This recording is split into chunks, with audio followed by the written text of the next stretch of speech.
Hello बच्चों, मैं सांक आप सभी का स्वागत करता हूं अपने YouTube चैनल सांक स्टडी सर्कल में। तो आज हम फिर से प्रेजेंट थे क्लास 10 केसिना की एक और वीडियो के साथ, जिसमें कि आज हम एक्सरसाइज 6.1 जो आपका चैप्टर है उसका हम डिटेल्स से इस वीडियो में करेंगे। वीडियो पसंद आया तो प्लीज़ लाइक करें, शेयर करें, नए तो प्लीज़ सब्सक्राइब करना बिल्कुल ना भूलें और वीडियो को उन तक शेयर करें जिनको इस वीडियो की ज़रूरत है।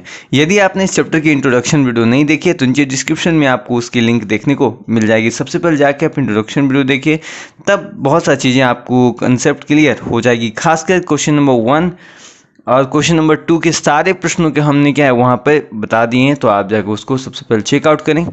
चलिए, तो पहला है कि कोष्टक में दिए गए उपयुक्त शब्द से रिक्त स्थान को भरें। कहता 2 सेंटीमीटर वाले सभी वर्ग, हम जानते हैं सभी वर्ग आपस में समरूप होते हैं, और यहाँ पर 2 सेंटीमीटर वाले जितने ही वर्ग हो, सदृश मतलब होता है समान, सर्वांगसम नहीं। सर्वांगसम में तो भाई आकृति दोनों सेम होनी चाहिए, वैल्यू भी सेम होनी चाहिए, तो सदृश होंगे। हाँ, क्या लिख देंगे बुआ? सदृश, मतलब जिसको एक तरीके से आप समरूप भी कह सकते हैं। कहता समान त्रिज्या वाले सभी, जो त्रिज्या ही समान है तो वृत्त भी समान होगा, तो ये भी हो जाएगा सदृश। ठीक है जी। नेक्स्ट देखते हैं हमारा, कहता सभी समचतुर्भुज, सभी समचतुर्भुज यानी हो सकता है उसका लंबाई कुछ और भी हो, तो ये बोआ क्या होगा? मतलब कह सकते हैं, ओ सॉरी यहाँ सदृश मत लिखिए क्योंकि वो सर्वांगसम भी होगा, तो इससे अच्छा है कि सदृश लिखने से कहीं बेहतर है कि हम दोनों ही लिख देते हैं। सर्वांगसम भी तो होते हैं ना, चलिए इसको बेहतर, क्योंकि देखिए क्वेश्चन नंबर 3 इसी पर आधारित है, तो हम दोनों ही लिख देते हैं क्योंकि वो समरूप भी होगा। क्योंकि हमने समरूपता के में क्या पढ़ा था कि उसमें जो है उसकी आमाप भी सेम होनी चाहिए, आकृति भी सेम, तो इससे अच्छा हम दोनों लिख देते हैं। ठीक है जी। ऐसे सदृश भी गलत नहीं था, लेकिन दोनों लिखिएगा तो आपका जो बुक वाला आंसर वो आ जाएगा। सभी समचतुर्भुज, जो सभी समचतुर्भुज होते हैं वो क्या होते हैं? सदृश होते हैं, मतलब देखने में बिल्कुल एक जैसे ही लगते हैं, भले ही कौन का मान अलग अलग हो सकता है।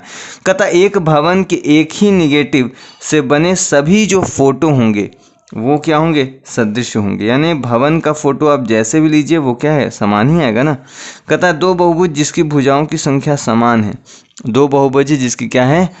भुजाओं की संख्या समान है, एवं उसके संगत कोण समान हो, तो संगत भुजाएं क्या होती है? समानुपाती होती है। हमने पढ़ा था ना समरूपता के नियम में, समानुपातिक होती है। ठीक है जी। ये हमारा था क्वेश्चन नंबर 1। तो आइए देखते हैं क्वेश्चन नंबर 2 को। चलिए, क्वेश्चन नंबर 2 कहता है बताइए निम्नलिखित में कौन सा कथन सत्य है, कौन सा कथन असत्य है। 2 सदृश आकृतियां सर्वांगसम होती है, बिल्कुल गलत है, क्योंकि सदृश आकृतियां क्या है? सर्वांगसम तभी होगी जब उसके अमाप भी क्या होंगे? समान होंगे, लेकिन सदृश वाले में ऐसा कोई नियम तो दिया नहीं है अभी। कहता सभी सर्वांगसम आकृतियां समरूप होगी, बिल्कुल सत्य है, क्योंकि सदृश में अमाप से लेना देना नहीं होता है। कहता सभी समद्विबाहु त्रिभुज समरूप होते हैं जी, बिल्कुल असत्य है जी। सभी जो समद्विबाहु त्रिभुज होंगे वो समरूप नहीं होते, उनकी आकृति चेंज हो सकती है। कहता सभी समकोण त्रिभुज समरूप होंगे, असत्य है जी, क्योंकि मान लीजिए कोई समकोण त्रिभुज है जिसकी 2 भुजाएं 60 डिग्री 30 डिग्री, दूसरा के यदि 45 है तो समरूप नहीं होगा ना। नेक्स्ट हमारा कहता है सभी वर्ग समरूप होते हैं, तो ये हमने समरूपता के नियम में पढ़ा था, तो बिल्कुल सत्य है। सभी आयत समरूप होंगे, बिल्कुल सत्य है जी। नेक्स्ट है किसी व्यक्ति के एक ही निगेटिव से चित्र फोटो सदी, यानी निगेटिव वाला जो पहले जब का रील वाला जो फोटो आता था उसमें कोई भी फोटो देखिए तो उसी आदमी का आएगा ना जी, तो ये भी क्या है? बिल्कुल सत्य है। नेक्स्ट हम देखते हैं कि एक व्यक्ति के 2 फोटो हैं, ठीक है, एक 50 वर्ष की उम्र, 5 वर्ष की उम्र का, एक 50, क्या दोनों समरूप होगा?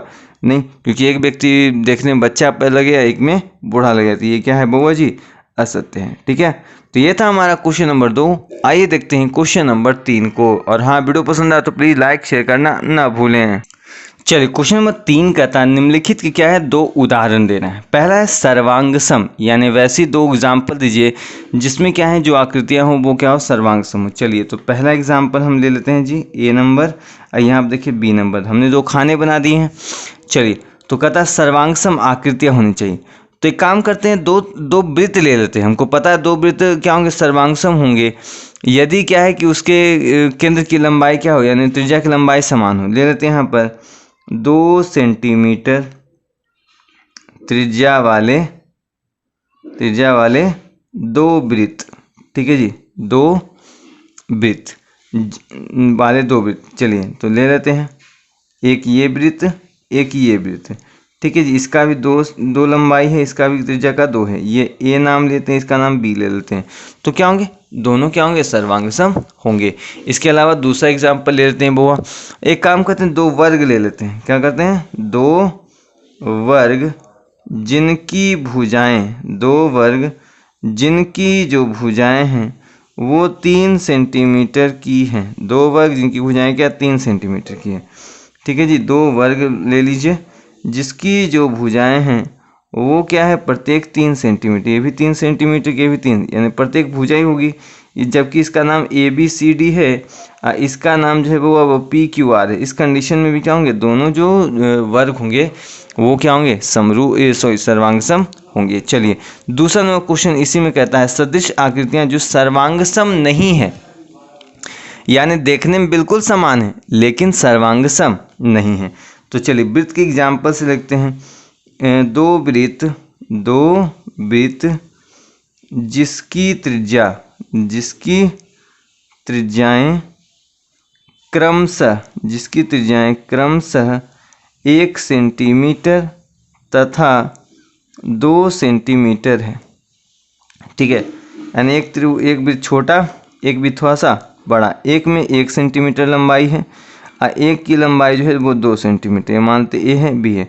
तो क्या ये सदृश होंगी, नहीं होंगी। लेकिन क्या है, सदृश आकृति, हाँ सदृश तो है ना, ये भी वृत्त यही भी, लेकिन सर्वांगसम नहीं है, क्योंकि सर्वांगसम में जो इसकी माप भी होनी चाहिए थी वो भी समान होनी चाहिए, जबकि ऐसा नहीं है। दूसरा ले लेते हैं बुआ, सेकेंड, 2 समबाहु त्रिभुज लेते हैं, ठीक है। 2 समबाहु त्रिभुज जिसकी जो भुजा है वो मान लेते हैं हम 2 सेंटीमीटर तथा 3 सेंटीमीटर, ठीक है जी। यानी 2 समबाहु त्रिभुज लेंगे जिसकी जो हमें पता है समबाहु त्रिभुज वैसे कहते हैं, त्रिभुज की प्रत्येक भुजा क्या होती है, समान होती है। किसी एक में यदि एक कोई 2 सेंटीमीटर का तो सारे 2 सेंटीमीटर के, यदि किसी एक के 3 सेंटीमीटर सभी 3 सेंटीमीटर होंगे, ठीक है। अब प्रत्येक कोण 60 डिग्री का होता है, ठीक है जी।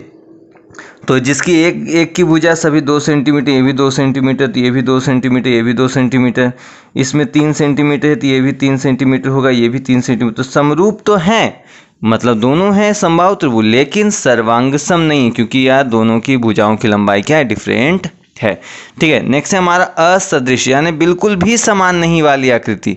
यानी कोई ऐसी आकृति लेनी है जो इसमें क्राइटेरिया है नहीं कि आपको सर्वांगसम होना चाहिए नहीं होना चाहिए। कोई भी 2 आकृतियां आप ले लीजिए जो क्या है कि सदृश नहीं है।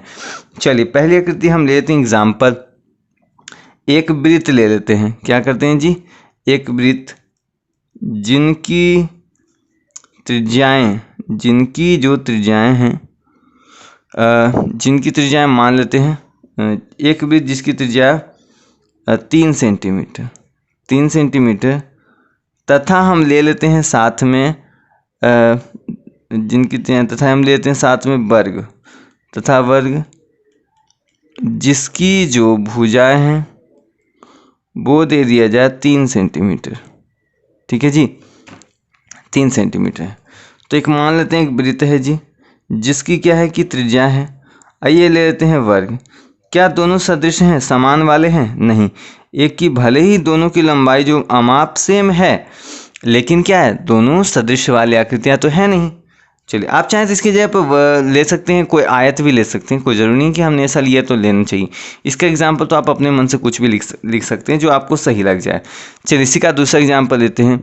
2 हम समकोण त्रिभुज ले लेते हैं, ठीक है। 2 समकोण त्रिभुज जिसके न्यून कोण, ठीक है, जिसके न्यून कोण क्रमशः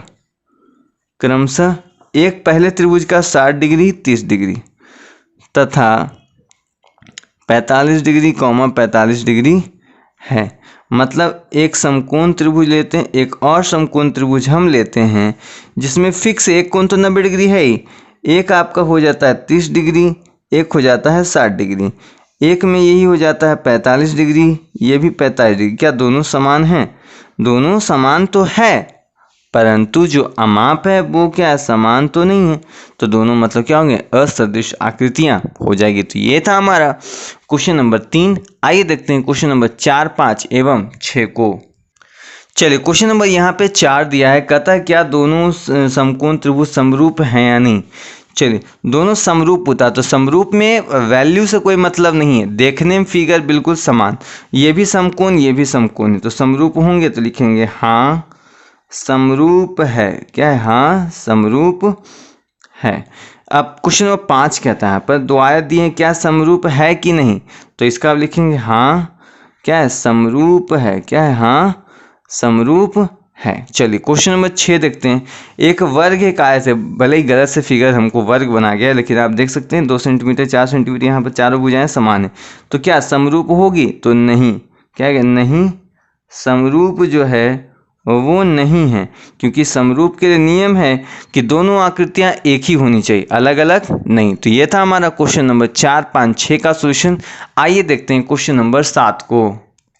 चलिए क्वेश्चन नंबर 7 में कुल 4 प्रश्न हैं। पहला प्रश्न देखें तो यहाँ पर क्या है कि 2 चतुर्भुज बने गए हैं, ठीक है।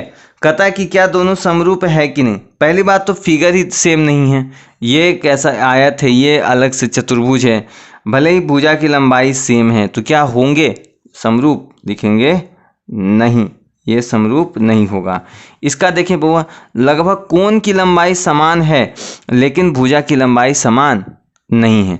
हम समरूपता के नियम में जानते हैं कि फिगर सेम हो लेकिन माप से कोई मतलब नहीं, तो समरूप होगा, तो बिल्कुल होगा, हाँ यही आपका आंसर है, ठीक है जी। तीसरा यहाँ पे प्रश्न देखिए दिया गया है, एक वर्ग है एक आयत है। तो पहले ही देख के हम कह देंगे वो जब वर्ग आयत है तो वो समरूप होगा नहीं, क्योंकि हमको समरूपता में पढ़े कि दोनों फिगर सेम ही होनी चाहिए। चौथा फिगर देखिए, एक वर्ग एक चतुर्भुज है, तो क्या समरूप होगा। तो इसका भी लिखेंगे नहीं, क्योंकि हमको पता है समरूपता में क्या है, दोनों फिगर सेम ही होनी चाहिए। तो ये था हमारा क्वेश्चन नंबर 1 से लेकर 7 तक के सभी प्रश्नों का उत्तर। आई होप आपको वीडियो अच्छा लगा, और वीडियो पसंद आया तो प्लीज़ लाइक करें, शेयर करें, और वीडियो को उन तक शेयर करें जिनको इस वीडियो की ज़रूरत है। तो मिलते हैं नेक्स्ट वीडियो में, तब तक के लिए धन्यवाद। और पिछली सारी वीडियो की लिंक आपको डिस्क्रिप्शन में देखने को मिल जाएगी।